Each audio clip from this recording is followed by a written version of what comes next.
Me encanta leerte, mi querido Andrés Oppenheimer. Escribes para el Miami Herald, entre otros medios. Estás en CNN.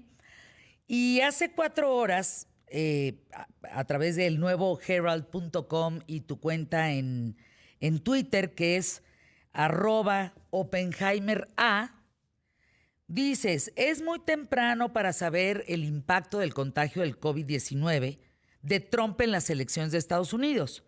Pero una cosa está clara, ha vuelto a poner la pandemia en el centro de la agenda electoral y esa es una mala noticia para Trump. Vean lo que puede pasar. Y yo les digo, léanlo, porque es obligatorio. Ahora, cuéntanos esa pequeñita sorpresa para los que iban a salir a la calle o los que estuvieran afuera de la calle. Cuéntanos.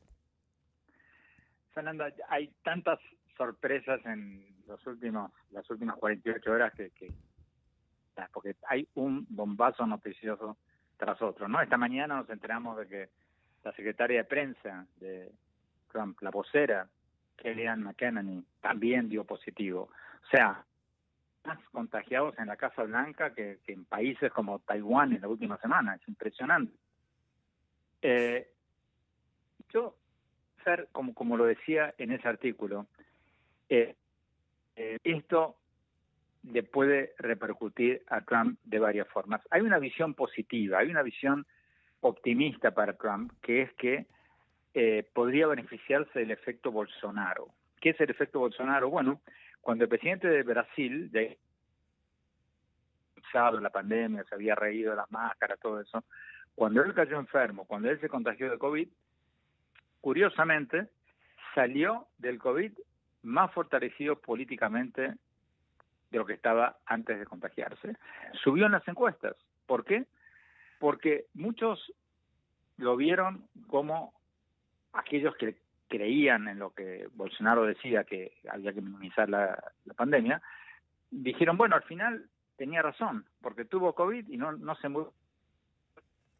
Un favor, Entonces, Andrés, nos vamos a reenlazar contigo porque ahora sí te oigo y luego no te oigo. Y luego que sí y luego que no. Entonces, vamos a volvernos a enlazar con mi querido Andrés Oppenheimer para tener una impecabilidad en el audio porque está hablando de algo muy interesante.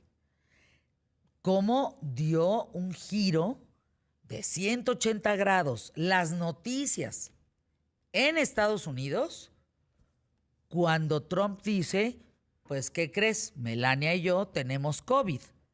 Entonces, me parece muy importante entender este análisis y por favor lean Andrés en esta columna que dice, ¿qué es lo que puede pasar? O sea, que también ahí tiene, pues, algo que a lo mejor no le va a dar tiempo en este espacio, aquí en ¿Qué tal, Fernanda? Pero que la información que nos dé, más la lectura obligada, pues nos va a complementar un panorama muy interesante. Bienvenido, Andrés. Hola, Fer. Fer, te decía que hay una posibilidad de que Trump se beneficie del efecto Bolsonaro. ¿Qué es el efecto Bolsonaro? Bueno, como te decía, cuando el presidente de Brasil se enfermó, se contagió del coronavirus, subió su popularidad, se benefició. ¿Por qué? Porque muchos de sus seguidores dijeron, bueno, al final y al cabo, Bolsonaro tenía razón, esta pandemia es una gripecita, no es tan grave, ahí está el presidente hablando todos los días, visitando esta provincia, visitando la otra, tenía razón. Y otros lo vieron como un superhombre. ¡Wow! ¡Qué bárbaro! Salió bien parado de esto. Entonces, Trump, todo lo que está haciendo en estos días es tratando de producir ese efecto. Ayer salió a pasear en su auto blindado, cosa que le valió muchísimas críticas de mucha gente, porque estaba exponiendo a la gente del servicio secreto que estaba junto a él en un auto blindado, cerrado, con las ventanas cerradas. Pero él quería dar una imagen de normalidad, de que aquí estoy yo, superhombre, fuerte, un hombre con una energía extraordinaria. Se reía de su rival Joe Biden, decía que era lento, que estaba senil, que estaba enfermo, porque estaba demasiado viejo, y ahora resulta que él está en esa incómoda posición. O sea, hay una posibilidad, Fernanda, de que Trump, si no empeoran sus síntomas, pueda salir de esto beneficiado. Pero yo creo que no.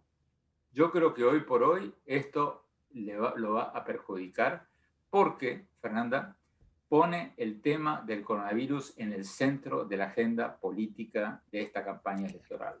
Falta menos de un mes y Trump estaba haciendo lo imposible para desviar la atención pública del tema del coronavirus. Él quería que esta campaña se centrara en sus acusaciones alocadas, pero en fin, mucha gente las cree, de que Biden es un socialista, de que hay una ola de violencia que se vendría si ganan los demócratas. Quería que se centrara en la economía, y él mismo lo decía, cada vez que le preguntaban sobre el coronavirus, él desviaba la atención a la economía. Él decía, estamos en puertas de un auge impresionante en la economía de Estados Unidos. Quería desviarla al tema de la violencia racial, que culpaba a los demócratas de permitir actos violentos, etcétera, etcétera. Y esto, lo que está pasando, su contagio, el contagio de más de media docena de gente que lo rodea en la Casa Blanca, está volviendo a poner el coronavirus en el centro en las primeras planas de los periódicos y en el centro de la conversación política en Estados Unidos. Y eso no le conviene a Trump, porque el manejo del coronavirus ha sido desastroso. Estados Unidos tiene el 4% de la población mundial y el 20% de las muertes de coronavirus en el mundo. Entonces, los defensores de Trump, anoche en mi programa de CNN tuve una vocera de la organización Latino for Trump, y decía, no, pero esas cifras no valen nada porque los países mienten. Yo decía, momentito, puede ser que China mienta, puede ser que Cuba mienta. Una dictadura que no permite libertad de prensa puede mentir, y puede ser, pero Alemania, Corea del Sur, todos los países democráticos tienen niveles de muertes per cápita muchísimo más bajos que los de Estados Unidos.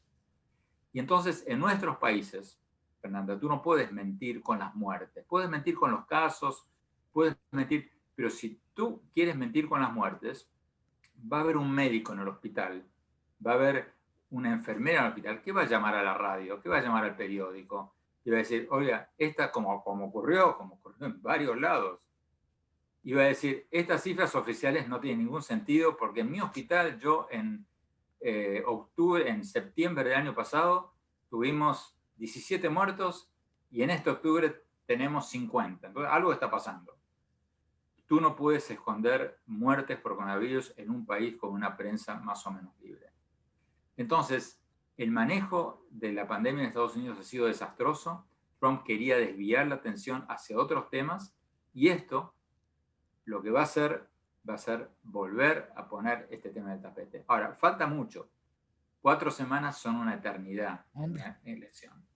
Y muchos recordamos, Fer, en las elecciones del 2016, cuando faltaban apenas 3 semanas, o 4, pero estábamos en este mismo momento, y salió la famosa grabación de Trump en el bus, vanagloriándose sobre las cosas que él podía hacerle a las mujeres, dónde podía toquetearlas, etcétera, etcétera. Y todos dijimos, se acabó Trump. No hay candidato en la historia del universo que pueda ser electo después de una grabación como esta. Y sin embargo, ahí está. Entonces, sacaron, ¿te acuerdas que previamente el asunto de lo de Hillary, que ella que iba rebasando, iba a la delantera, pues sacan los trapitos de Hillary, y entonces ahí unos cuantos días, me parece que fue un viernes, ¿no? Previo a la elección, lo de los Hillary correos. Primero salió el tape de Trump como 3 semanas antes, 4 semanas antes, y como tú dices, lo de Hillary fue 2, 3 días, o muy pocos días antes de las elecciones, y eso dio vuelta a todo. Así que yo no descarto que la campaña de Trump tenga otra artimaña, otra carta bajo la manga. O sea, esto no es para nada seguro, pero no pinta bien para Trump. Porque si llegamos a las elecciones con el tema del coronavirus en las primeras planas, ni hablar si llegamos a las elecciones con un Trump enfermo, más enfermo de lo que está ahora, o con dudas sobre su capacidad mental. Hombre. Porque los remedios que está tomando Trump, son remedios que por lo menos te dejan mareado. Te dejan secuelas, claro, y efectos Entonces, secundarios. La gran pregunta va a ser, ¿queremos tener a un presidente que tenga facultades de apretar el botón nuclear, que esté con las facultades mentales alteradas, aunque sea momentáneamente, por las medicinas que toma? No. No. No, y una vez más, no. Pero bueno, ya sabes que siempre hay una carta bajo la manga para poder ganar una presidencia, mi querido. Falta mucho. Falta faltan mucho 4 para. semanas, Exacto, faltan pero- 4 semanas. pero las cosas no pintan